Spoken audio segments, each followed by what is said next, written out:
adam başıma yığınızda qəniməm. Əlimlə verəm vətənə paytanı, mən öncədən bir ki çoxunu bəliyərəm. Boyanam qana türkümü məliyərəm. Ayaq olcu qutlar rəqs eləyir, yer gəlir gəng eləyir.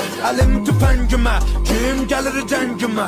Poladaşım ov gənginə, kölgəmə hürkür. Özün qorxuya bürkür, mənim elimdir türküm şükür. Şükür, bükür, yırtıcı ələmi, vaxtıdır, artır qədəmi. Mədəminə səbəb olacam, ey mənə deyən pan. Mənim mehmetçiklərim hər biri xan. Məni qan, vətənin hər yarasına gezi tezi var, alınacaqdır intiqam. Bağır durmamışıq, qurulur plan.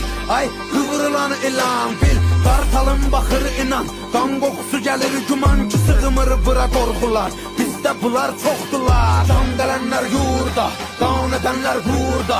Qüdrət artır nurdan, hörmət vardır burada. Kuzeydə çaxan günəş, güneydə parlar. Türküdür elim mənim, ala boğazımı darlar. Yellənə durmadan ölüm minən tablar.